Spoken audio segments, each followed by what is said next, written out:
राधे कृष्ण गोविंद गोपाल राधे माधवा। राधे कृष्ण गोविंद गोपाल राधे माधवा। अब सौंप दिया इस जीवन का सब भार तुम्हारे हाथों में।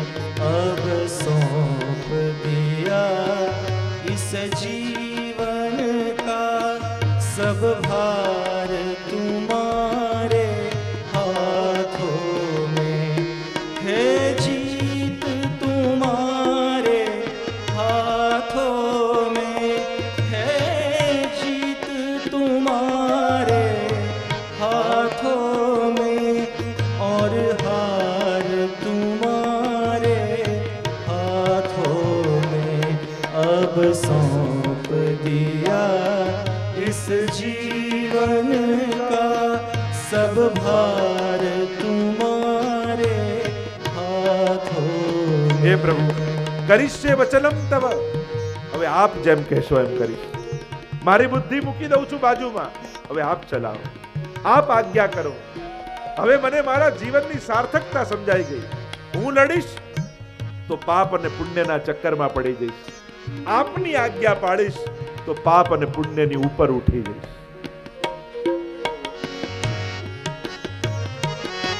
मेरा निश्चय बस एक यही, मेरा निश्चय बस एक यही।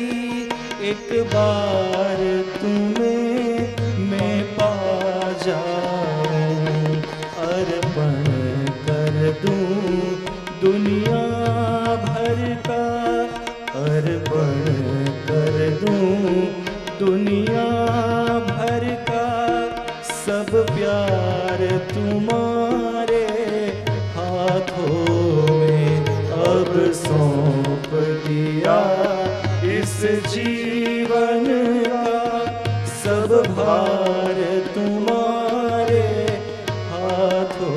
શ્રી કૃષ્ણાય વયમ નમઃ. હે શ્રી કૃષ્ણ, અમે આપને વંદન કરીએ. અને એટલે જ મહાપ્રભુજી આપણને અષ્ટાક્ષર મંત્ર આપ્યો છે. શ્રી કૃષ્ણ શરણમ મમ. જે અર્જુને કહ્યું, જે ગીતાજીનો સાર છે એ આપણો મહામંત્ર છે. જે ભાગવતજીનો સાર છે એ આપણો મહામંત્ર છે. અને અંતિમ મંત્ર એ જ હું આપના શરણમાં છું.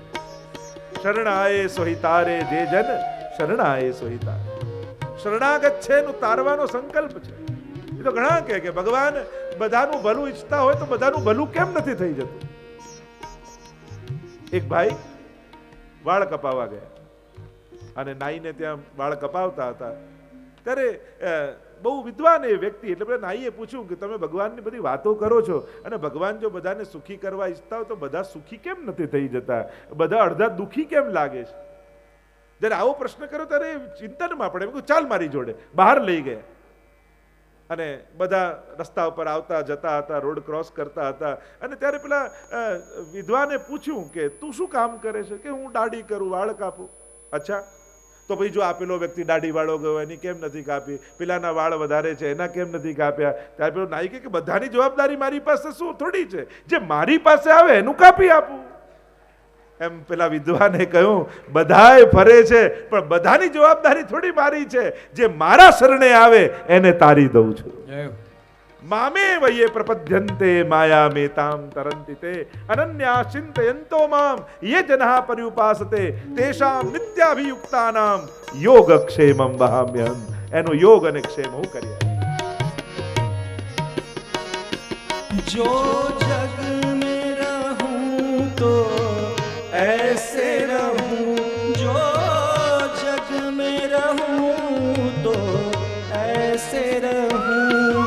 ज्यों जल में कमल का फूल रहे, मेरे सब गुण दोष समर्पित हो, मेरे सब गुण दोष समर्पित हो।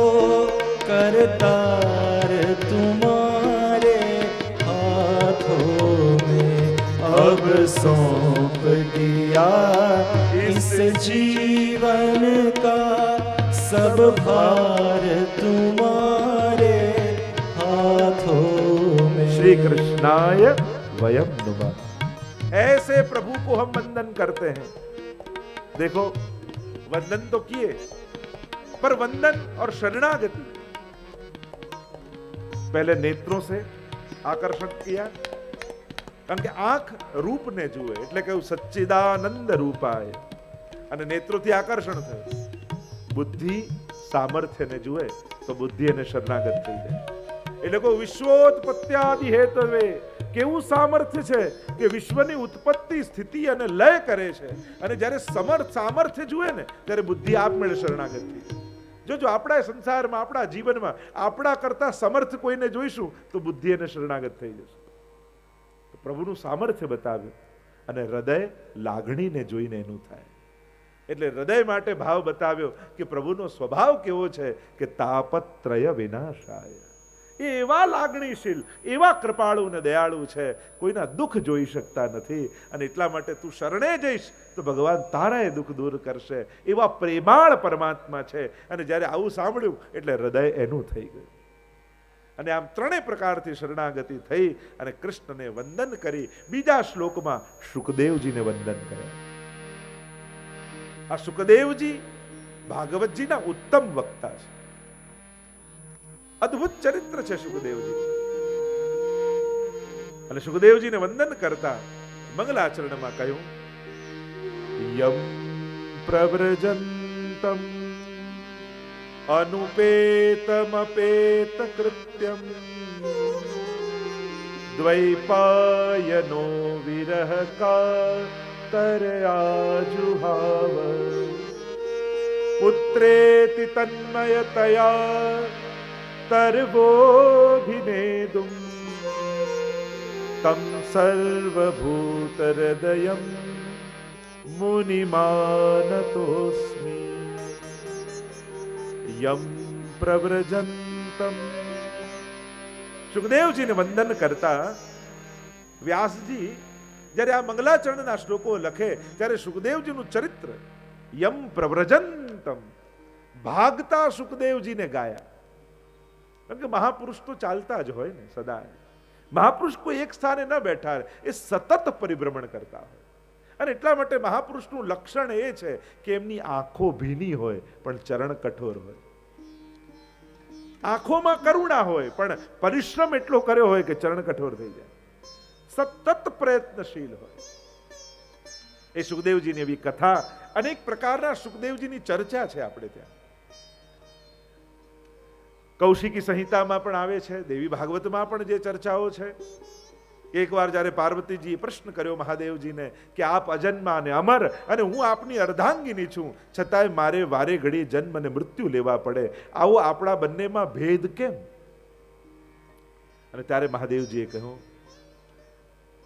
કે મારા હૃદયમાં ભગવાનનું કથામૃત બિરાજે છે અને એ અમૃતનું હું સદાય પાન કરું છું, એટલે મારે જન્મ મરણના ચક્કરમાં પડવું નથી પડતું. બે હાથ જોડીને સતી મહારાણીએ કહ્યું કે નાથ, હું પણ આપની અર્ધાંગીની છું. આપના પ્રત્યેક વસ્તુમાં અડધો ભાગ મારો એ લાગે, કૃપા કરી મને પણ કથામૃતના પાન કરાવો. અને સાંભળીને મહાદેવજી પ્રસન્ન થઈ ગયા. જો ઘરમાં કોઈ સેવા વિશે કે ઠાકોરજી વિશે પૂછે ને, તમને તો કાંઈ આવડતું નથી એમ કહીને બગાડી નહીં દેવા, પ્રેમથી સમજાવવું, શીખવાડવું. તો ઘણી વાર અમારી પધરાવની હોય ને ત્યારે બહેનો ભાઈઓને તો પાછળ જ કહે, તમે તો બોલતા જ નહીં, તમને આવડતું જ નથી બોલતા, કાંઈ આવડતું, પાછળ જ રહેજો. અમે બોલાવીએ ને આગળ તોય પેલો પાછળ પાછળ જ ભાગે. પહેલેથી બધું ટ્રેન થઈ ગયું, બધું શીખવાડી દીધેલું હોય. કોઈ આગળ આવતું હોય તો કોશિશ કરવી. જો કોઈની અંદર ભાવ જગાવવો એ પણ એક કળા છે. એ પણ આપણને આવડવું જોઈએ કે ના ના તમારાથી આ બહુ સુંદર થાય, આ તો તમે જ કરજો, એમ કરીને પ્રોત્સાહન કરાવો. પ્રસન્ન થયા મહાદેવજી અને કે હવે પ્રસિદ્ધ કથા છે, 3 ગાળ તાળી વગાડી સ્થળ નિર્જન બની ગયું અને વટવૃક્ષની નીચે બિરાજમાન થયા મહાદેવજી અને કહ્યું કે આ તો સમાધિની કથા છે, સમાધિમાં બિરાજીને હું ભાગવતની કથા કરીશ, તમે શ્રવણ કરજો, વચ્ચે વચ્ચે હુંકારો આપતા રહેજો, જેથી મને ખબર પડે કે આપ શ્રવણ કરી રહ્યા છો. બધા જ જતા તો રહ્યા, સ્થળ નિર્જન બની ગયું, પશુ પંખી બધા જ ગયા, પણ જે વૃક્ષની નીચે બેઠા હતા ત્યાં એક શુકીએ ઈંડું આપ્યું હતું અને એમાંથી બચ્ચું નીકળવાની તૈયારીમાં મહાદેવજી કથા કહી રહ્યા છે, પાર્વતીજી હુંકારો આપી આપીને શ્રવણ કરે છે અને એટલામાં ઈંડામાંથી કથાનો પ્રભાવ બચ્ચું બહાર નીકળ્યું અને મનમાં હરખ કરે છે, લોકો પોતાના જીવનના અંત સમયમાં ભાગવત સાંભળે અને હું તો એવો ભાગ્યશાળી છું કે જીવનની પહેલી ક્ષણમાં ભાગવતના શબ્દો મારા કર્ણમાં પડી રહ્યા. આ કાનમાં કોઈ પહેલા શબ્દો પડ્યા તો એ ભાગવતના પડ્યા. એવો ભાગ્યશાળી હું છું. અરે આ કથા અમૃતથી હું વંચિત ન રહી જાઉં. અને કહેવાય કે એ સમયે પાર્વતીજીને નિંદ્રા આવી ગઈ અને શુકનો સ્વભાવ જે સાંભળે એ બોલવા લાગે અને મનમાં એમ થયું કે આ કથાથી વંચિત થઈ જઈશ જો ખબર પડી જશે મહાદેવજીને કે પાર્વતીજી સૂઈ ગયા છે. એટલે ઉડતો ઉડતો આવી પાર્વતીજીના ખોળામાં બેસી ગયો. જે રીતે હુંકારા પાર્વતીજી આપતા હતા એ રીતે આ શુક આપવા લાગે. હું કરીને હુંકારો આપે છે અને મહાદેવજીને એમ થાય કે પાર્વતીજી કથાનું શ્રવણ કરી રહ્યા. પણ જ્યાં નેત્રો ખોલ્યા મહાદેવજીએ જોયું તો પાર્વતીજી નિંદ્રાધીન છે, ગોદમાં બેસેલું એ શુકનું બચ્ચું હુંકારો આપી રહ્યું.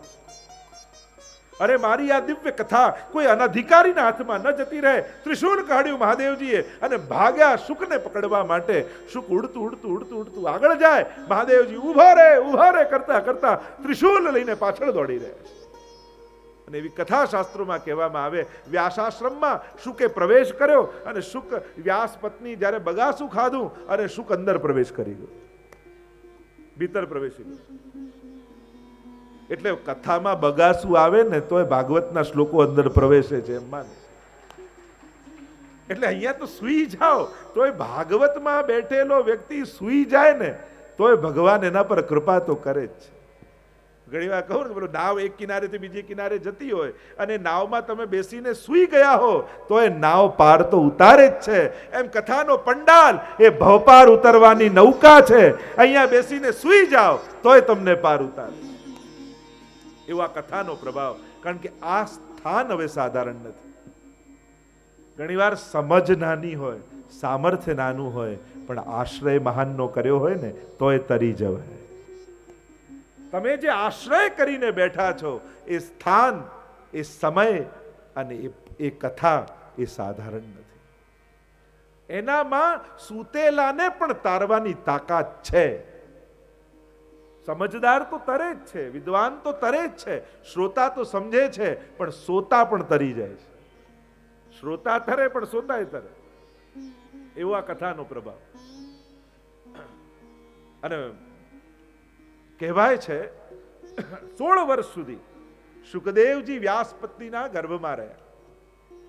તેજ બદલાઈ ગયું વ્યાસપત્ની. વ્યાસજી વિનંતી કરે છે કે આપ બહાર પધારો. ખબર પડી ગઈ કોઈ દિવ્ય આત્માએ પ્રવેશ કર્યો છે, આ કોઈ સાધારણ જીવ નથી લાગતો. અને જ્યારે જ્યારે વિનંતી કરે કે આ બહાર પધારો ત્યારે અંદરથી એક અવાજ આવે, એક શરતે બહાર આવું, જો ભગવાન અહીંયા આવે અને મને વચન આપે કે એમની માયા મને ક્યારે નહીં લાગે તો હું બહાર આવું.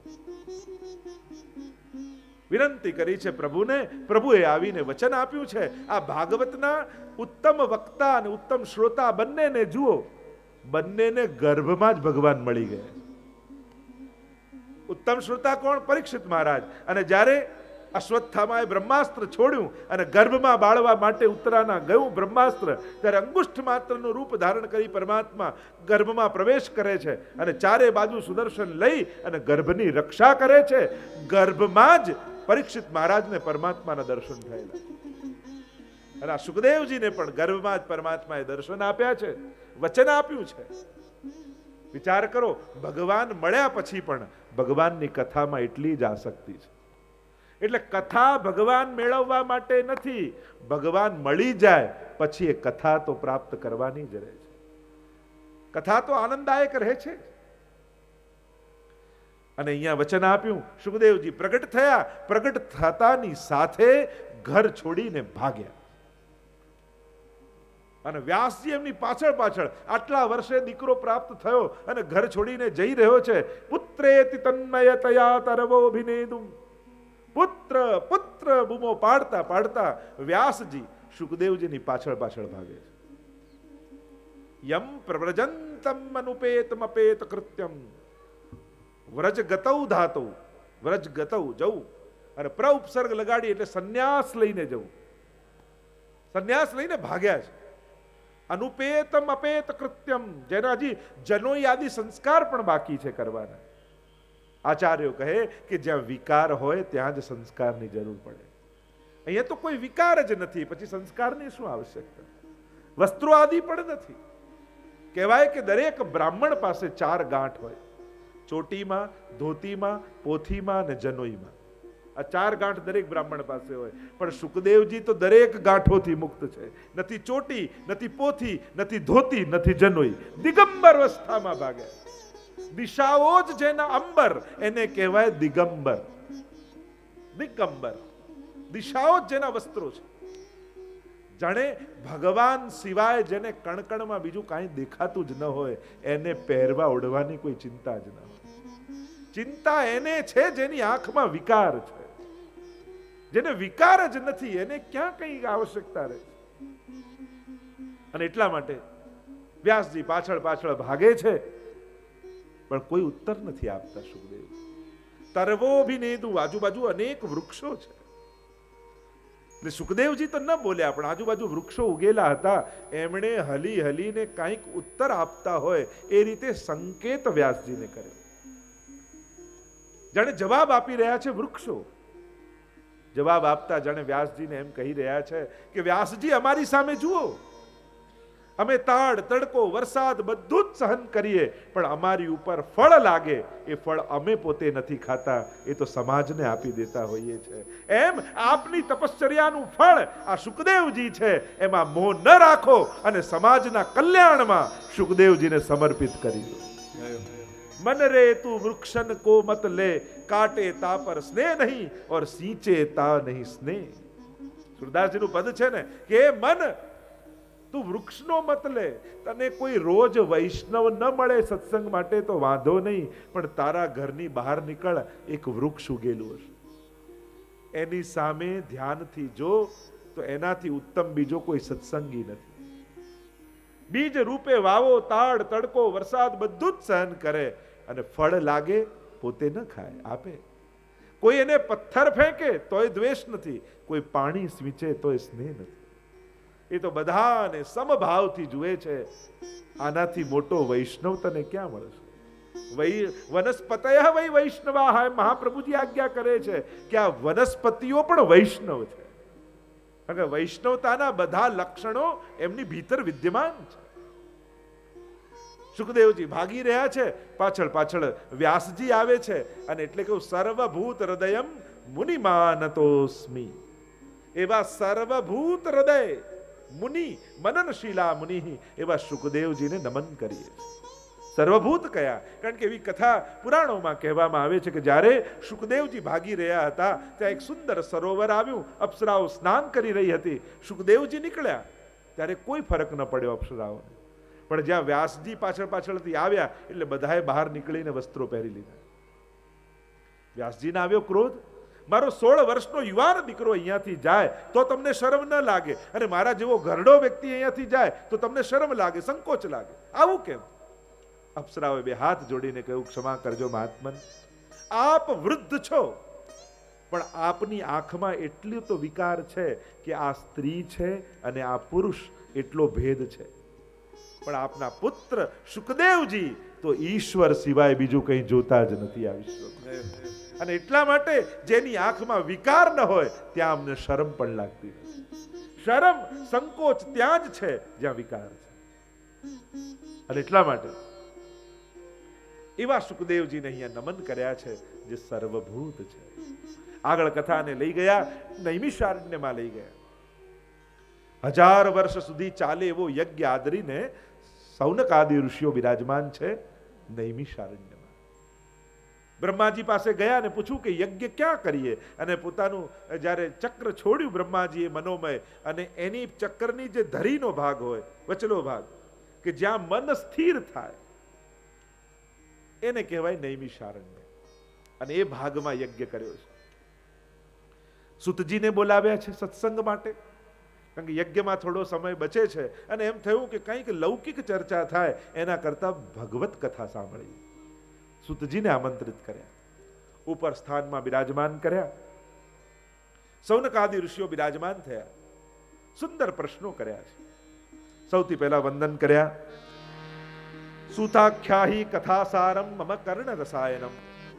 આપ કથાનો સાર અમને સંભળાવો, જે અમારા કર્ણ માટે રસાયણ રૂપ હોય. અનેક પ્રકારના સુંદર પ્રશ્નો કર્યા, અને સૌનકજી બોલ્યા, ભક્તિ જ્ઞાન વિરાગાપ્તૌ વિવેકો વર્ધતે મહા માયા મોહ નિરાશાશ્ચ વૈષ્ણવૈઃ ક્રિયતે કથમ. ગુરુદેવ, ભક્તિ જ્ઞાન અને વૈરાગ્યથી પ્રાપ્ત થનારા વિવેકની વૃદ્ધિ કેમ થાય? વૈષ્ણવ માયા મોહથી મુક્ત કેમ બને? આ કલયુગમાં જીવ આસુરી વૃત્તિ વાળો થઈ ગયો છે. એવો કોઈ ઉપાય બતાવો કે ક્લેશથી જીવ મુક્ત થઈ શકે. અમને એવા કોઈ સાધન બતાવો જે શ્રેય કરનારામાં પણ શ્રેય કરનારા હોય, પાવન કરનારામાં પણ પાવન કરનારા હોય, અમને ભગવાન મેળવી આપે એવું કોઈ સાધન બતાવો. અનેક પ્રકારના પ્રશ્નો કર્યા. કોઈ મહાપુરુષ મળે, કોઈ સંત મળે, કોઈ મહાત્મા મળે, ત્યારે એની આગળ કેવી ચર્ચા થાય, કેવા પ્રશ્નો થાય, કેવી વાત થાય, એ વિવેક છે આપણે ત્યાં. સંસારી વ્યક્તિ આગળ સંસારની વાત થાય, અને ભક્તોને ભગવદીઓ પાસે ભગવાનની વાત થાય. બને એવી કોશિશ કરવી, ભગવત ધામોમાં, ભગવત સત્સંગમાં, ભગવત સ્થાનોમાં, મહાપુરુષોની આગળ બને એટલી લૌકિક ચર્ચા થાય એ ટાળવું, કે લૌકિક ચર્ચા જેમ ટાળી શકાય એનો પ્રયાસ કરો. પ્રશ્નો કર્યા. ગુરુ વંદના કરતા સૌનકજી બોલ્યા, ચિંતામણીર લોક સુખમ સુરદ્રોહો સ્વર્ગ સંપદમ પ્રયચ્છતિ ગુરુઃ પ્રીતો વૈકુંઠમ યોગી દુર્લભમ. ચિંતામણી પ્રસન્ન થાય તો સંસારનું બધું સુખ આવે. ચિંતામણી લોક સુખમ સુરદ્રુહુ સ્વર્ગ સંપદમ. જો કલ્પવૃક્ષ પ્રસન્ન થાય તો સ્વર્ગનું સુખ મળે, પણ જો ગુરુ પ્રસન્ન થાય તો યોગીઓને દુર્લભ એવું વૈકુંઠ ધામ મળી જતું હોય. અને એટલા માટે જ્યારે ગુરુ મળે ત્યારે આ ચિંતામણી અને કલ્પવૃક્ષ કરતા પણ શ્રેષ્ઠ ગુરુજન છે એમ કહે. કારણ કે એનાથી લૌકિક સુખ, બીજાથી સ્વર્ગનું સુખ, પણ ગુરુની કૃપાથી તો આ જ લોકમાં વૈકુંઠનો આનંદ મળી જતો હોય. સાધારણ ગુરુ વૈકુંઠ પહોંચાડે, અને ઉત્તમ ગુરુ વૈકુંઠ ભક્ત સુધી લાવી દે. એ ભક્તનું જીવન એવું બનાવી દે કે લોકો એની પાસે આવીને ભગવાનને મળ્યા એનો આનંદ એને અનુભવાય. ઘણા જીવ, ઘણા મહાત્મા, ઘણા આચાર્યો, ઘણા ગુરુજન એવા હોય જેની પાસે જઈએ તો એમ લાગે જાણે ભગવાનની બાજુમાં બેઠા હોય. એની વાણીમાં, એના વિચારમાં, એના વ્યક્તિત્વમાં ભગવાનનો અહેસાસ આપણને થાય. એવા ભગવદીનો સંગ એ વૈકુંઠ કરતા પણ ઉત્તમ છે એમ કરે. તો ચિંતામણી સાધારણ સંસારનું સુખ આપે. હા, ગુરુ પાસે જઈને બેઠા બધી ઈચ્છાઓ પૂરી થવાની, એનું સામર્થ્ય છે. એનો સ્વભાવ એવો છે કે ભક્તને દુખી નથી જોઈ શકતો. કલ્પવૃક્ષ એની પાસે માંગવું ન પડે, ઈચ્છો એ પૂરું થાય એવું કલ્પવૃક્ષ છે. શ્રી વલ્લભ કલ્પ દ્રુમ ફલ્યો, ફલ લાગ્યો વિઠ્ઠલેશ, શાખા સબ બાલક ભય, તાકો પાર ન પાવત શેષ. એટલે હરિરાય મહાપ્રભુજી વલ્લભ સાખીમાં કહ્યું, વૈષ્ણવ માટે કલ્પવૃક્ષ કોણ? તો કે શ્રી મહાપ્રભુજીનો આશ્રય એ કલ્પવૃક્ષ સમાન છે. પણ ગુરુ પ્રીતો વૈકુંઠમ યોગી દુર્લભમ. યોગીઓને પણ દુર્લભ એવું વૈકુંઠ ધામ આપે છે. અને એટલા માટે દરેક જીવે કોઈ ને કોઈ વ્યક્તિગત સદગુરુનો આશ્રય જરૂર કરવો. કારણ કે ગુરુનો આશ્રય કોઈ વ્યક્તિની પૂજા નથી, એ વ્યક્તિત્વનું આરાધન છે, એ પરમ વ્યક્તિત્વનું આરાધન, એ ગુરુ ભાવનું આરાધન છે.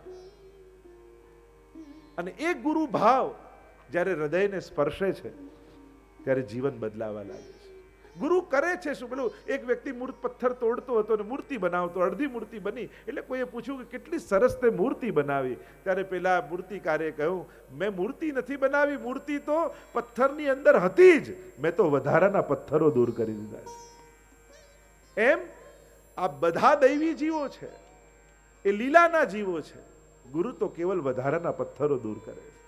સુરદાસ, કુમનદાસ, પદ્મનાભદાસ દરેકની અંદર છે, જરૂર ખાલી વધારાના પથ્થરો દૂર કરવાના છે.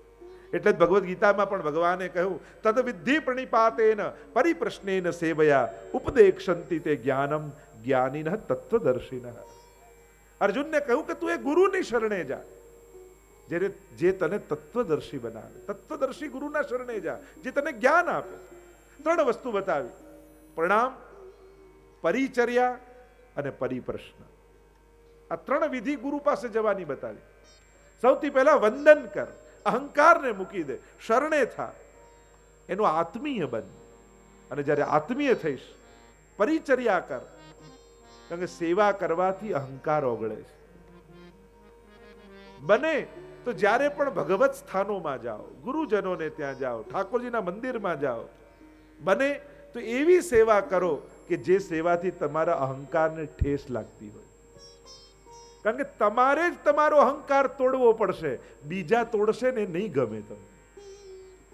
કારણ કે બીજા કોઈ અહંકારને ચોટ લગાવે ને તો આપણે એ વ્યક્તિથી દૂર થઈ જઈએ, એ પ્રવૃત્તિથી દૂર થઈ જઈએ. મને આમ કહી ગયો, મારી પાસે આમ કરાવ્યું, મને આમ જગ્યા ના આપી, આપણે ઠોસ લાગે. તો અહંકાર આપણને દેખાતો નથી, બીજા બતાવે ગમતો નથી, તો કાઢવો કઈ રીતે? એનો ઉપાય એ જ છે, આપણે જ વિવેકની હથોડી લઈ આપણા અહંકારના પહાડને તોડી નાખીએ. આ વિવેકની કુહાડીથી આપણે જ અહંકાર તોડવાનો. અને એટલા માટે એવી સેવા પસંદ કરો જેનાથી તમને તમારી જાતનું અપમાન થતું હોય એમ તમને લાગે. કારણ કે બીજા કરશે તો એ નહીં જાગે, આપણે જ આપણો વિવેક કરીએ. એવી સેવા લો, બુહારીની, વસ્ત્રની, સોહિનીની, એવા પ્રકારની કે આપણે એમ લાગે હું આટલો મોટો ને હું આ કરું. પણ ભગવાન આગળ આપણે કાંઈ નથી. બસ એટલું સમજી જઈએ ને, એનાથી મોટું બીજું કોઈ જ્ઞાન નથી કે ઠાકોરજીની આગળ હું કાંઈ નથી. મારો અહંકાર સંસાર સુધી રહે ત્યાં સુધી બરાબર છે, પણ પ્રભુને 2 હાથ જોડીને કહેજો કે એ અહંકાર ક્યાંક મંદિરની અંદર ન ઘૂસી જાય, એના માટે પ્રભુ મને સાવધાન બનાવજો. કારણ કે સંસાર સુધી રહે ત્યાં સુધી હું માફ છું, પણ એ જ અહંકાર લઈને હું તારી પાસે આવી ગયો ને, પછી મને બચાવનારું કોણ? કારણ કે પછી એ જ મારું પતન કરી દેશે, મારો મત. અને એટલા માટે હંમેશા સાવધાન રહેવું. ભગવત સ્થાનોમાં જ્યારે પણ જાઓ ત્યારે કોઈ પણ પ્રકારનો મદ નહીં રાખો, દૈન્ય થઈને આવો. ગુરુ પાસે જવાની વાત કરી કે વિધિપૂર્વક જા. અને આગળ જ્યારે આ પ્રશ્નો કર્યા છે ત્યારે સુતજી કહેવા લાગ્યા કે સૌનકજી, તમારા બધા જ પ્રશ્નોનો એક જ જવાબ છે. અને જવાબ આપતા સુતજી બોલ્યા, કાલ વ્યાલ મુખગ્રાસ ત્રાસ નિર્ણાશ હેતવે શ્રીમદ ભાગવતમ શાસ્ત્રમ कलौकीरेण भाषितम.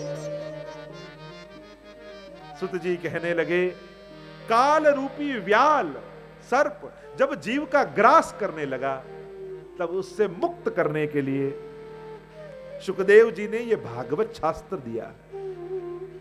काल रूपी व्याल છે, સર્પ છે, જે આપણને બધાને ગ્રાસ કરી રહ્યો છે, ખાઈ રહ્યો છે, એ બધાને નીકળી રહ્યો છે. કાલથી કોઈ બચી શકતું નથી, એ બધાને ખાનારો છે. જુઓ ને કેટલું ખાઈ ગયું, આપણી કેટલી ઉંમર ગઈ, કેટલું સામર્થ્ય ગયું, કેટલી સમજણ ગઈ, કેટલા સ્વજનો ગયા. નથી લાગતું કે આ બધાનો ગ્રાસ કર્યો છે કાલે? કાલ બધાનો ગ્રાસ કરે છે. અને આપણો એ પગ તો પકડેલો જ છે, આપણને ખેંચી તો રહ્યો જ છે.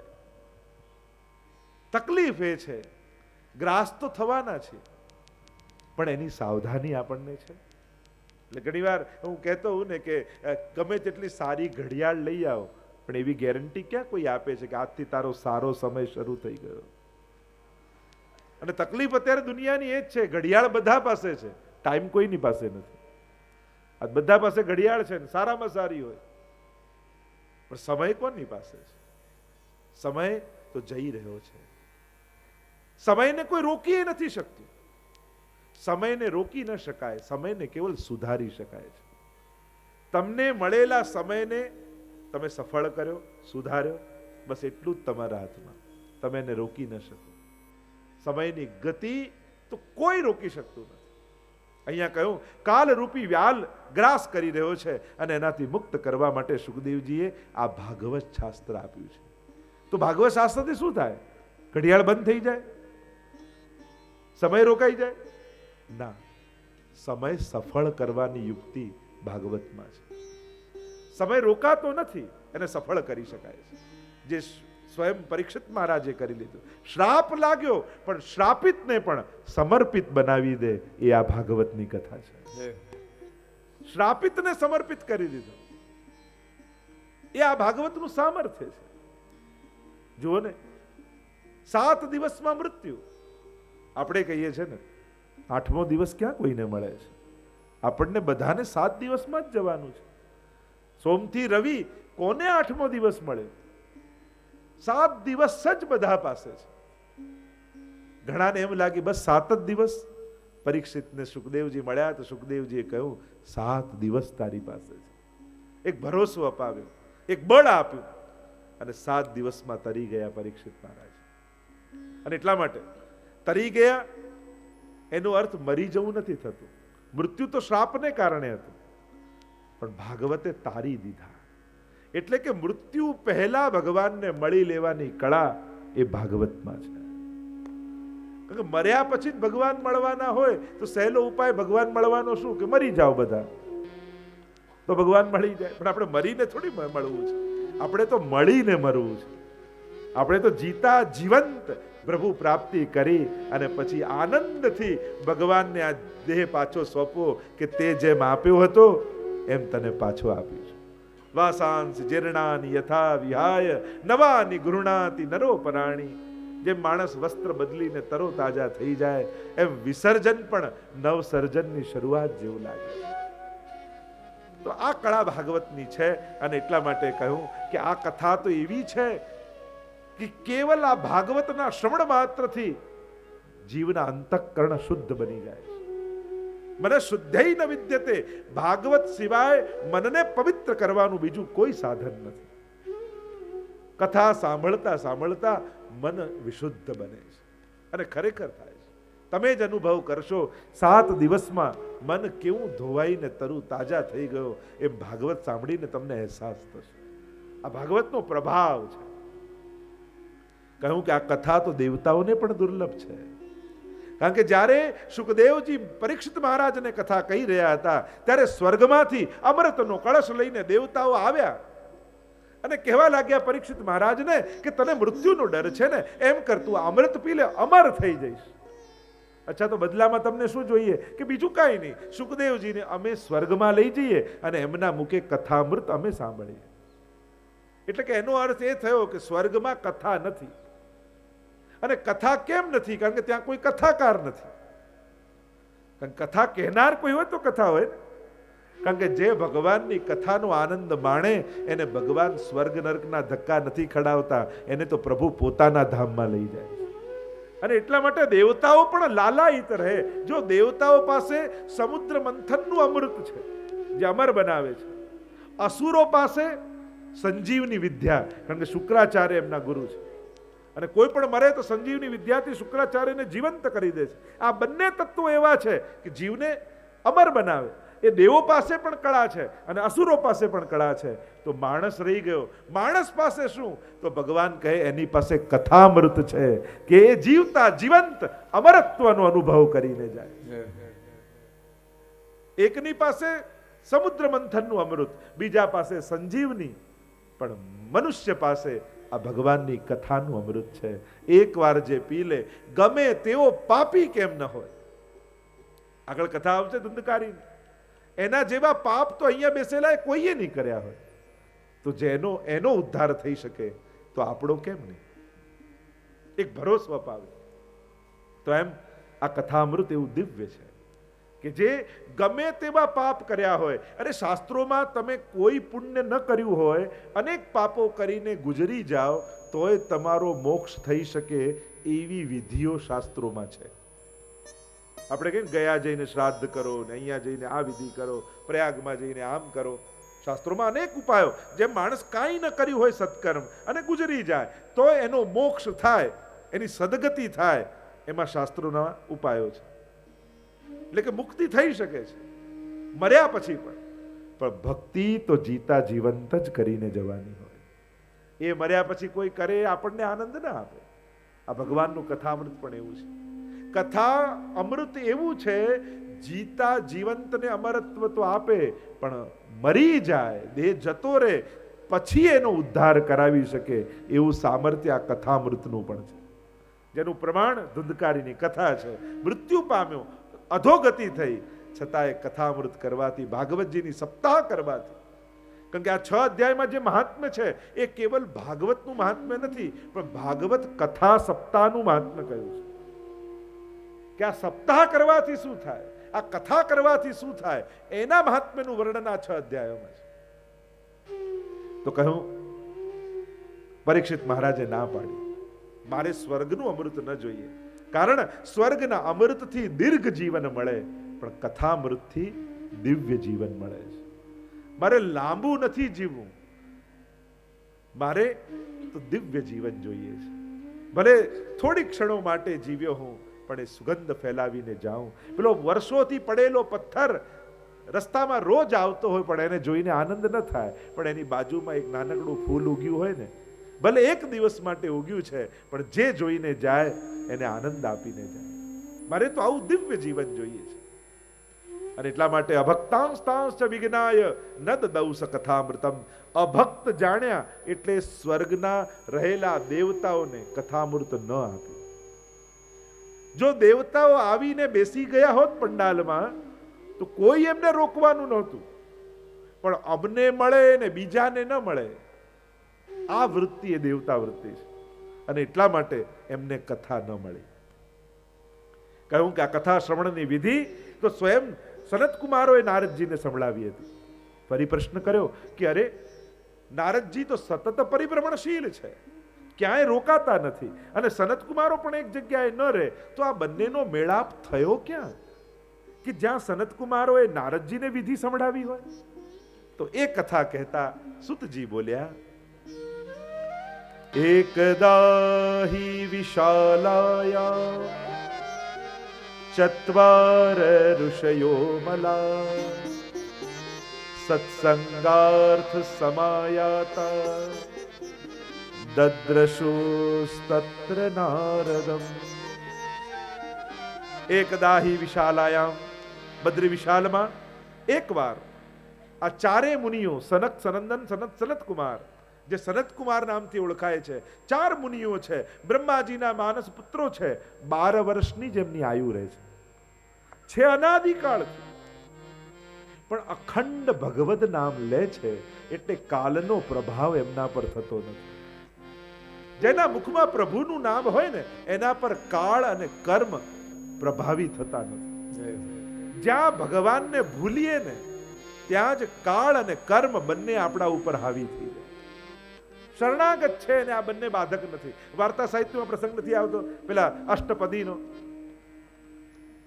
સપ્તપદીનો પ્રસંગ આવે માજીનો, કે પેલા માજીને લેવા માટે કેટલી વાર યમદૂત આવ્યો, અને યમદૂત આવે ને કે ચલો માજી હવે સમય થઈ ગયો છે જવાનો. અરે હમણાં તો જન્માષ્ટમી છે, હમણાં કોણ આવે, પેલા એની સેવા કરી લેવા દે પછી આવીશ. પેલો પાછો જાય પાછો આવે, ચલો હવે તો ચાલો, અરે હવે તો રાધાષ્ટમી આવી, આ સેવા છોડીને કોણ જાય, જ્યાં પછી આવજે. એમ કરીને 7 વાર પાછો ફેરવ્યો, અને પછી કાળના માથે પગ મૂકીને માજી ગયા. તેને કાળ કર્મ નવ બાંધે રે, યમતે શિર ધનુષ ન સાંધે રે, એવો માર્ગ શ્રી વલ્લભ વર્ણો, જ્યાં નહીં પ્રવેશ વિધિ હરનો. એવી આ પરમાત્માની ગાથા છે કે જે ભગવાનના શરણે રહે એને કાળ અને કર્મ બાધા કરતા નથી. કર્મમાંથી મુક્ત થવા માટે પણ બને તો ભગવાનની શરણાગતિ લો. કર્મના બંધનો પણ ભગવાન ખોલી દેશે. ભલે લોકો એમ કહેતા હોય કે કર્મ તો ભોગવવા જ પડે, એને કોઈ ફેરવી ન શકે, કર્મના ફળ તો ભોગવવા જ પડે. આ શાસ્ત્રનું અધ્યયન કરો તો આ સંપૂર્ણ સાચી વાત ન કહી શકાય. કર્મ બંધનથી પણ છૂટી શકાય. કારણ કે ભગવાન પોતે ગીતાજીમાં કહે છે, અહમ ત્વા સર્વ પાપેભ્યો મોક્ષયિષ્યામિ મા શુચ સર્વ ધર્માન પરિત્યજ્ય મામ એકમ શરણમ વ્રજ. તું મારા એકની શરણમાં આવ, હું તને તારા કર્મ બંધનોમાંથી છોડાવીશ. અને ભગવાન છોડાવે જો શરણાગત થાવ. એટલે જ પુષ્ટિ માર્ગમાં આપણે ત્યાં બ્રહ્મ સંબંધની વિધિ પહેલા કરવામાં આવે. અને બ્રહ્મ સંબંધ એટલે શું છે? આ શરણાગતિની વિધિ છે. આપણે વિધિવત ઠાકોરજીના શરણે જઈએ છીએ. કારણ કે શરણાગત જે થાય એનું યોગ અને ક્ષેમ સ્વયં ભગવાન કરી આપે છે. અને એટલા માટે જીવે ભક્તિ માર્ગમાં ચાલવા માટે સૌથી પહેલા શરણાગત થવું. અહીંયા આ સનત કુમારોનો મેળાપ નારદજી સાથે થયો. જેમ એમ કહ્યું ત્યારે પૂછ્યું કે નારદજી તો પરિભ્રમણશીલ છે અને સનત કુમારોને મળ્યા ક્યાંથી? ત્યારે કથા કહેતા કહ્યું કે બદ્રી વિશાલમાં સનત કુમારો સત્સંગ માટે એકત્રિત થયા. એટલામાં નારદજી ઉતાવળા ઉતાવળા જતા દેખાયા. મુખમાં ચિંતા હતી. સનત કુમારોએ કહ્યું કે અરે નારદ, ભક્ત તો ચિંતનમાં હોય, તમારા મુખમાં ચિંતા કેમ? અને ત્યારે નારદજી પોતાની વ્યથા અને કથા બંને કહેતા બોલ્યા, અહમ તો પૃથ્વીમ યાતો જ્ઞાત્વા સર્વોત્તમામિતિ પુષ્કરમ ચ પ્રયાગમ ચ काशिम गोदावरीम तथा. नारद जी कहने लगे अपनी व्यथा और कथा को कि मैं पृथ्वी को सर्वोत्तम जानकर तीर्थ यात्रा करने के लिए आया और जहां जहां तीर्थों में गया, બધા જ તીર્થોમાં ગયો, પણ ક્યાંય મને શાંતિનો અનુભવ ન થયો. બધે જ કલિયુગનો પ્રભાવ મને દેખાયો. સર્વ માર્ગેષુ નષ્ટેષુ કલૌ ચ કલધર્મિણી પાષંડ પ્રચુરે લોકે કૃષ્ણેવ ગતિર્મમ. મહાપ્રભુજીને બી કહા. નારદજી એ જ વાત કરી કે બધે જ ગયો, ભગવાનને મેળવવા ગયો, પુણ્યો કરવા ગયો, શાંતિની પ્રાપ્તિ માટે ગયો, પણ બધે જ મને કલિયુગનો પ્રભાવ દેખાયો. કલિયુગ એટલે ક્લેશ, કલહ. આજે બધે જ ઘર ઘરમાં કલહ છે, ક્લેશ છે. આ જ કલિયુગ છે. જે સમય ઠાકોરજી પાસે તમે શાંતિથી બેઠા હો ત્યારે માનજો અત્યારે મારો સતયુગ ચાલી રહ્યો છે. જો એક જ દિવસમાં તમને ચારેય યુગનો અનુભવ પોતાના ઘરે જ થાય. સવારે ઉઠીને સ્નાન કરીને સેવામાં બેઠા હો ને ત્યારે સતયુગ આવે, અને જ્યાં મંદિર બંધ કર્યું ત્યાં ત્રેતા ચાલુ થઈ ગયું. ત્રેતા ચાલુ થયો એટલે સૌથી પહેલા શાંતિ જાય, એટલે બધી જ ચિંતાઓ માથે ઘેરી લે. આ બાકી છે, આમને ઓફિસ જવાનું છે, સ્કૂલે જવાનું છે, આ જવાનું છે, એટલે શરૂ થયો. ત્રેતા પછી દ્વાપ, હમણાં એનો વિસ્તાર નથી કરતો, પણ ચારેય યુગનો અનુભવ તમને એક જ દિવસમાં રોજ ઘરે થાય છે. અને સાંજ પડતા પડતા તો ઘરમાં એવું કલયુગ આવી જાય કે એકબીજાને સામે દેખ્યા ના રહે. તમે તો સામે આવતા જ નહીં, સમજી લેવું કે કલયુગ સામે આવી ગયા. એક જ દિવસમાં ચારે યુગનો અનુભવ આપણે કરીએ છીએ. તો અહીંયા નારદજી કહેવા લાગ્યા, હું જ્યાં જ્યાં ગયો ત્યાં કલયુગનો અનુભવ મને થયો. શું શું જોયું? કલયુગના લક્ષણમાં દેખાયું શું? અને નારદજી એ વાત કહેતા સનત કુમારોને કહે, સત્યમ નાસ્તિ તપઃ શૌચમ દયાદાનમ ન વિદ્યતે ઉદરમ ભરીણો જીવા વરાકાકૂટ ભાષિણ. सबसे पहले नारद जी ने देखा सत्यम नास्ति, सत्यનો નાશ થયો છે. એક વસ્તુ યાદ રાખજો, સત્ય એ કોઈ શબ્દનું નામ નથી, સત્ય એ ભાવનું નામ છે. ઘણી વાર મુખમાં અસત્યના શબ્દો હોય પણ ભાવના સત્યની હોય તો શાસ્ત્રો એને સત્ય કહ્યું છે. જેમ શાસ્ત્ર કહે છે કે કોઈ ગાયને મારવા માટે કોઈ પાછળ પાછળ દોડતો હોય અને તમે ગાયને જોઈ આમ જતા અને પૂછે તમને કે તમે ગાયને ભાગતા જોઈ અને તમે કહો હા ડાબી બાજુ ગઈ છે, અને એમ ગાયને બચાવી લીધી. મુખમાં ભલે અસત્યના શબ્દો હતા પણ એ દિવસે તમે સાચું બોલ્યા છો, કારણ કે તમારો ભાવ સત્યનો છે કે જેનાથી શાંતિ અને સદગુણ ઉત્પન્ન થાય એ સત્ય છે. એટલે સત્યમ બ્રુયાત પ્રિયમ બ્રુયાત, એટલે જ કહ્યું એવું કડવું સત્ય શાસ્ત્ર પણ સ્વીકારતું નથી કે જેમાં કડવાટ હોય. આપણે ભલે એમ કહીએ કે સાચું બોલીએ એટલે કડવા લાગી, ના, આપણને કડવું જ બોલવું હોય છે, ખાલી સત્યનો તો દુરુપયોગ કરતા હોઈએ છીએ. કોઈનું અપમાન કરવું હોય ને ત્યારે સત્ય બોલીએ, કોઈને નીચે બતાવવા હોય ત્યારે સત્ય બોલીએ, કોઈને દુઃખ પહોંચાડવું હોય ત્યારે સત્ય બોલીએ, પણ કોઈના ગુણ જોઈ સીધું મોઢા પર કહ્યું કે તમે બહુ સારા છો ત્યારે તો સત્યનો આગ્રહ પણ નથી હોતો. અને એટલા માટે સત્યનો કલયુગમાં દુરુપયોગ થાય છે. દુરુપયોગ કહે છે એટલે સત્યનો નાશ થયો કહેવાય, કારણ કે એનો સદુપયોગ રોકીને દુરુપયોગ. ગુણ જોઈને સીધું મોઢા પર નથી કહેતા, દોષ જોઈને મોઢા પર કહીએ. લોકો એમ કહે ને અમે પાછળ વાત ના કરી, સીધે સીધું મોઢા પર કહી દઈએ, તો આ પણ કોઈ ગુણ નથી. અરે મનમાં વાત રાખી નથી શકતા એટલે કહી દો છો. હું તો ઘણી વાર કહું, લોકો એમ કે અમે પાછળ વાત ના કરી, દિલમાં ના રાખી મોઢા પર. દિલમાં નહોતું બોલાઈ ગયું, વાત જ ખોટી છે. દિલમાં હોય એટલે જ બોલાય. લોકો પછી ભલે આ બધું વાળવા જાય, ના ના આમ દિલમાં નતું ખાલી કહેવાઈ ગયું ને, ખોટું ના લગાડતા. બોલ્યા પછી સોરી કહેવાથી કંઈ ભૂસાઈ જતું નથી, એ તો સળગતું જ રહે. અને એટલા માટે વિવેકી બનવું મનુષ્ય. તમે ગમે તેટલા સાચા હો પણ જો વિવેકી નથી તો એ તમારું સત્ય કોઈ કામનું નથી. કારણ કે સાચી વાત ક્યારે કહેવી એ જો સમજ તમને નથી તો તમે સત્યને કદરૂપું બનાવી રહ્યા છો. અને સત્ય માટે આપણે તો લોકોને ઘટનાઓ કેવી કહીએ. પેલા સત્યવત રાજાની લોકો કે ને કેવી કેવી હરિશ્ચંદ્રની કથા કે આમ સાચું બોલીને દુખી થઈ ગયો, એવા તો પ્રસંગો કહીને સાચું બોલવાનું કહીએ. કોઈને કોઈ પ્રેરણા આપવી હોય તો સાચું બોલવાથી શું શું લાભ થયા એવા પ્રસંગો કહેવાય. આપણે તો સત્યની વાત કહીએ ને તો એ કથા હરિશ્ચંદ્રની કહીએ કે એને આ જતું રહ્યું ને આમ વેચાઈ ગયો ને આમ થઈ ગયો, સાચું બોલીને આવું. પેલાને સાંભળીને એમ થાય કે સાચું તો બોલાય જ નહીં તો દુઃખી થઈ જવાય. જો પ્રેરણા પણ કઈ રીતે અપાય એ પણ વિચારવા જેવું છે. બાળકો જ્યારે તમે બેઠા હો ત્યારે તમે ઈચ્છો છો કે ઠાકોરજી તરફ જાય, પ્રભુને ભજતો થાય, તો એની આગળ શેર કરો તમારા પસંદ. બેટા જો જીવનમાં કેટલા દુઃખો આવ્યા, ઘણા સંકટો આવ્યા, ઘણી વાર એમ લાગ્યું કે હવે જીવન ફસાઈ ગયું, ખતમ થઈ ગયું, અને જાણે પતન થઈ ગયું ત્યાં સુધી પહોંચી ગયા. પણ આપણા ઘરે જે ઠાકોરજી બિરાજે છે ને એનો ભરોસો પકડી રાખ્યો, એના ચરણ પકડી રાખ્યા. અને બેટા એટલે કહું છું, એ ચરણ પકડી રાખ્યા ને તો ગમે તેટલા સંકટો આવ્યા ઠાકોરજી આપણને બધેથી કાઢી રાખ્યા. એટલે બેટા બાકી બધું છૂટે તો વાંધો નહીં, આપણા ઠાકોરજીના ચરણ છોડતો નહીં. આમ વાત કરો તો એને થાય કે ના પ્રભુનું શરણું ન છોડાય. પ્રેરણા કેવી આપવી, કઈ રીતે આપવી, આપણે આપણા જીવનના પ્રસંગો શેર કરીને જ્યારે બાળકો આગળ કહીએ તો એની અંદર પણ ભાવ જાગે. લોકો ઘરે આવીને લો હવેલીએ ગયા ને ત્યાં તો કોઈએ દર્શન ન કરવા દીધા, એવા ધક્કા વાગ્યા ને ત્યાં તો દર્શન. આવી વાત કરો છોકરાને એમ થાય કે હવેલીએ જવાય જ નહીં.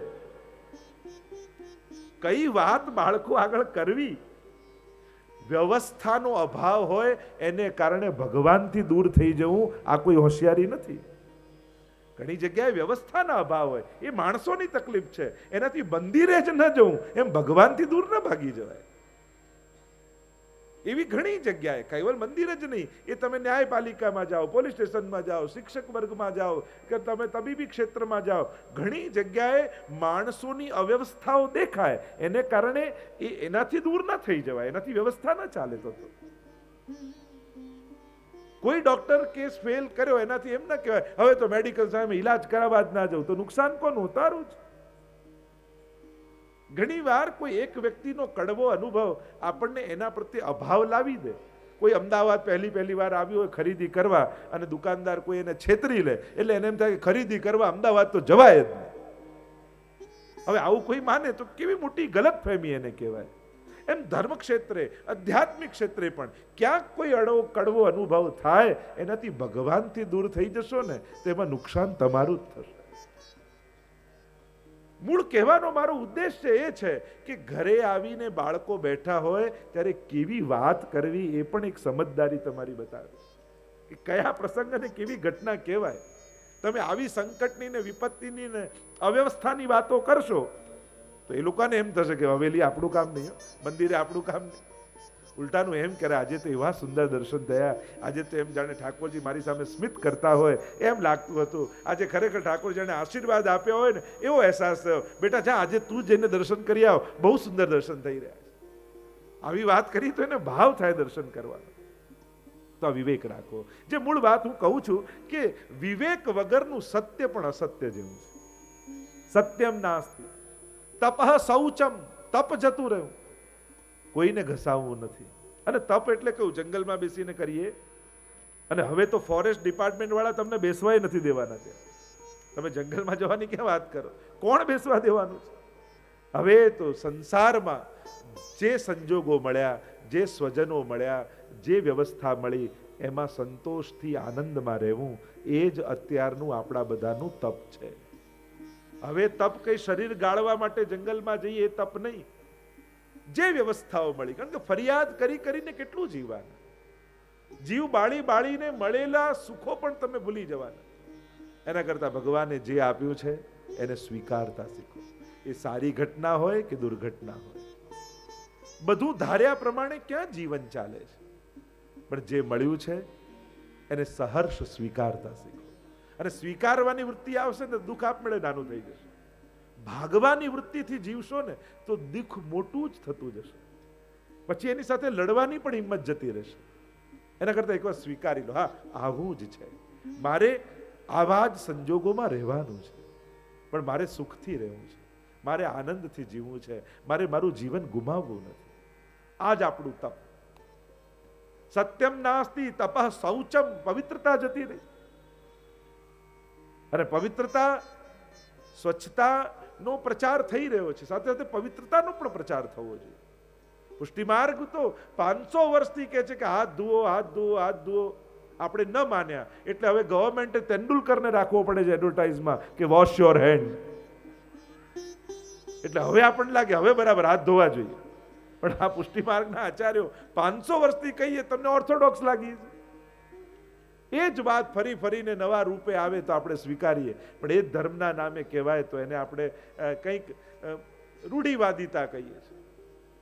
સ્વીકારો. જે સારી વસ્તુ છે એને સ્વીકારો. ઉત્તમ વસ્તુનો સ્વીકાર કરે એને સમજદાર વ્યક્તિ કહેવાય. ઉંમર ગમે તેટલી મોટી થાય પણ સારી વસ્તુનો સ્વીકારવાની વૃત્તિ જો તમારી અંદર છે ને તો તમે યુવાન છો.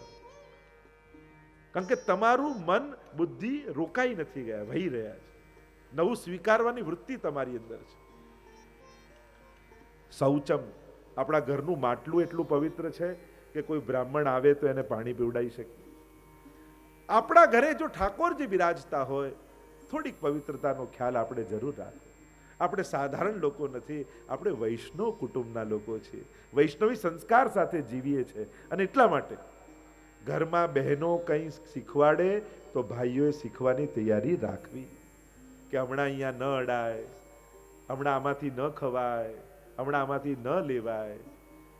ત્યારે પછી ભગવાનની બાબત કોઈ શીખવાડતું હોય તો એમાં પોતાનો અહંકાર વચ્ચે નહીં લાવો. મને કહેનારું તમે કોણ? અરે કોઈ સારી વસ્તુ શીખવાડી રહ્યું છે, કંઈક કલ્યાણકારી વાત છે ને, પ્રભુ સંબંધી વાત છે ને, ધર્મ સંબંધી વાત છે ને. અને જેના કેન્દ્રમાં ભગવાન હોય એ પછી કોઈ પણ આપણને ચેતવે તો આપણે સમજી જવું કે ના આ નથી કરવાનું, કારણ કે ઠાકોરજીને શ્રમ પડે. જો કોઈ મીઠું મીઠું બોલીને સંસારમાં ખેંચી જાય એના કરતા કડવું બોલીને પણ જે ભગવાનમાં લઈ જાય ને એ વ્યક્તિનો સંગ કરજો. એ તો વખાણ કરીને સંસારમાં ખેંચી જાય તો ક્યાંક તો આપણું બગાડ કરશે. અને કોઈ કડવા થઈને પણ ભગવાનની બાબતમાં ચેતવતા હોય તો એનો ઉપકાર માનો.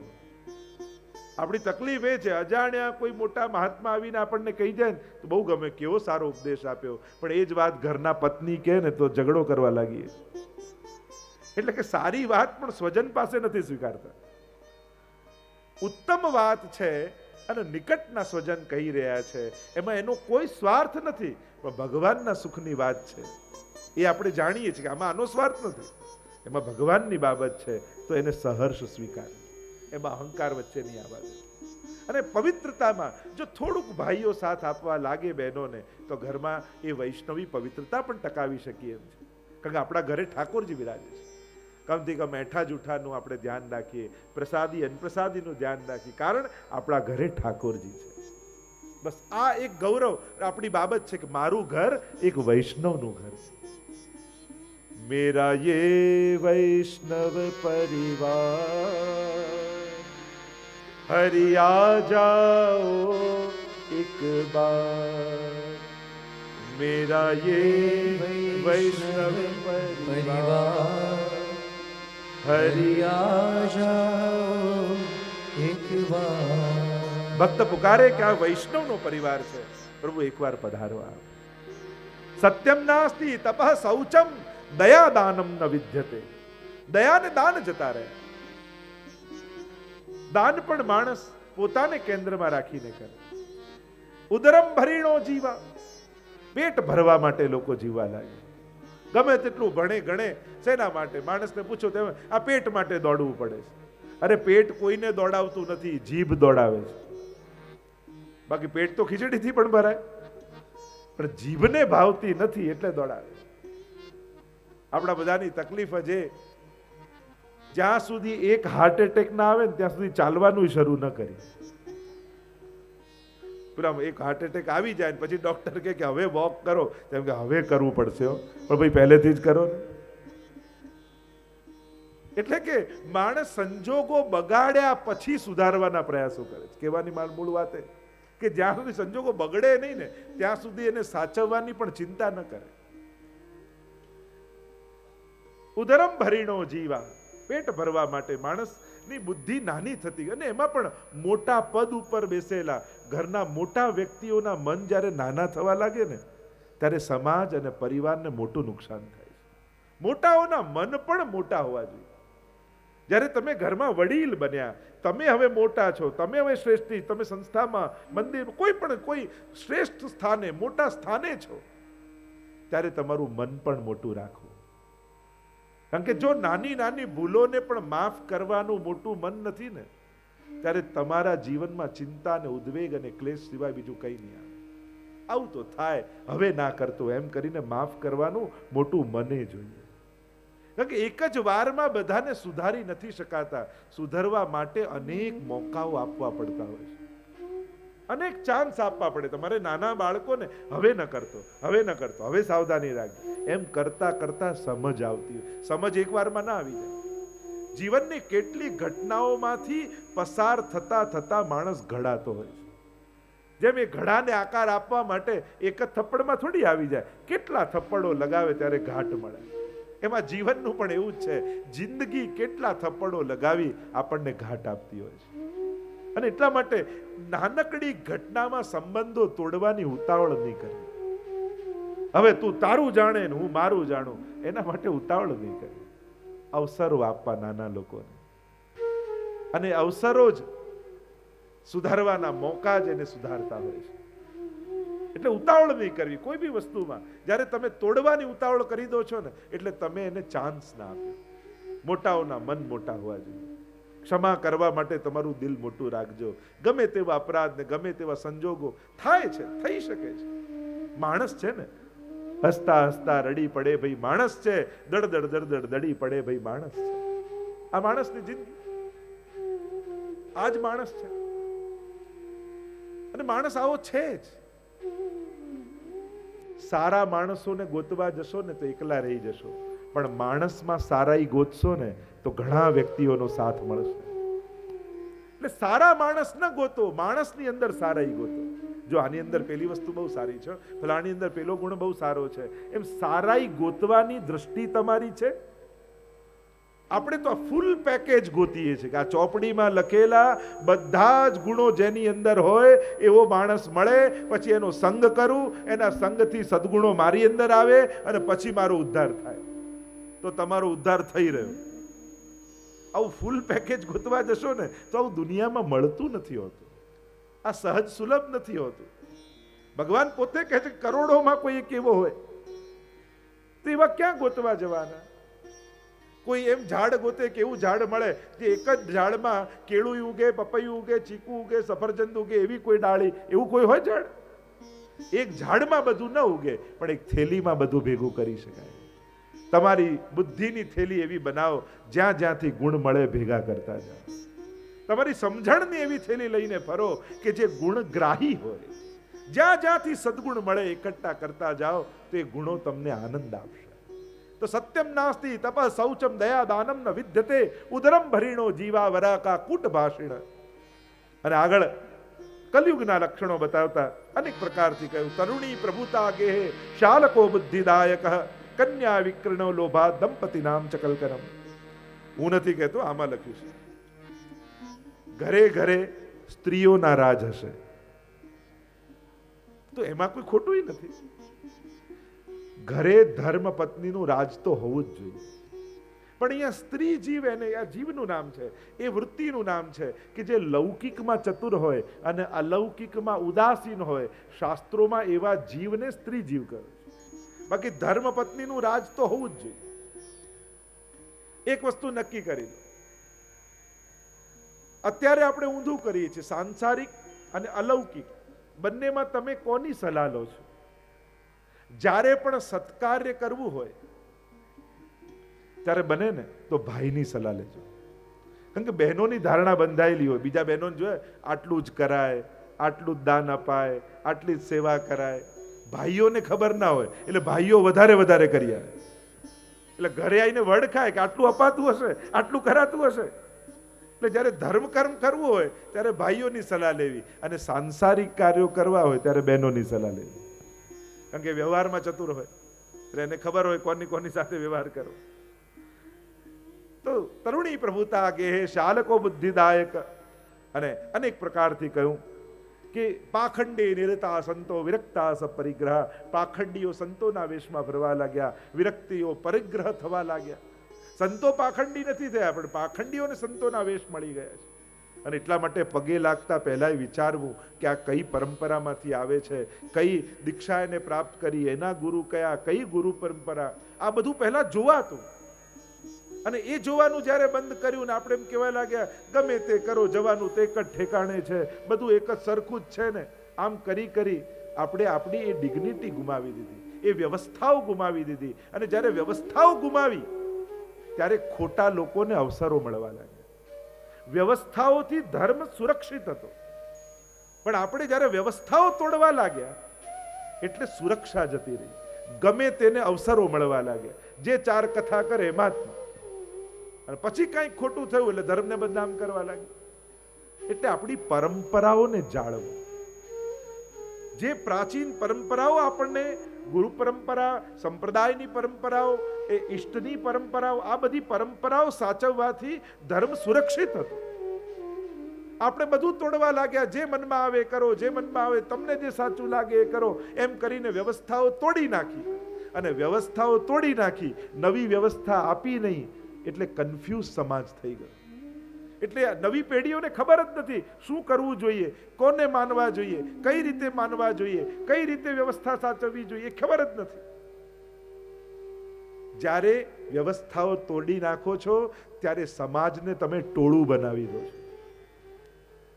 એ વ્યવસ્થાઓ તોડીને ટોળું બનાવો એટલે ટોળા પછી સમાજના સર્વનાશ કરી નાખતા હોય છે. પછી સંગઠનો નથી રહેતા, ટોળાઓ બની જાય છે. અને ટોળાને સમજ નથી હોતી, ટોળાને દિશા નથી હોતી, અને ટોળું એક સાથે પગે લાખે અને ટોળું એક સાથે પાડી પણ દે. એટલે સમાજને ટોળું બનતા રોકો, એને વ્યવસ્થાઓમાં રહેવા દો. આપણે આ જુદી જુદી લાઈનો કરીએ, આ કરી, કેમ? કારણ કે ધક્કા મૂકી ન થાય, લોકો વ્યવસ્થાથી કરી દે. હવે આ બધું જ ખોલી નાખો અને બધા જ આવી જાય સ્ટેજ પર, તો આ સ્ટેજ તૂટી જાય. ક્યાંક વ્યવસ્થા દરેક જગ્યાએ જરૂર. અને આપણે વ્યવસ્થાને ભૂલ શું થઈ? આપણે એને ભાગલાઓ માનવા લાગ્યા. આ સંપ્રદાયો ભાગલાઓ, આ બધું ભાગલાઓ. આ ભાગલા નહોતા, આ હિન્દુ ધર્મની વ્યવસ્થાઓ હતી. પણ જ્યારથી વ્યવસ્થાને ભાગલા રૂપે માની એને ટુકડાઓ સમજવા લાગ્યા, ત્યારથી આપણે જ આપણું સમાજનું અહિત કરી નાખ્યું. એટલે આ એક દ્રષ્ટિકોણ બદલી નાખો. આ ભાગલા નથી, આ વ્યવસ્થા છે. તમે એમ કહેશો આટલા ભાગલા પડી ગયા, ના, આ વ્યવસ્થા કરી કથાની. તો વ્યવસ્થા રૂપે ધર્મને જુઓ.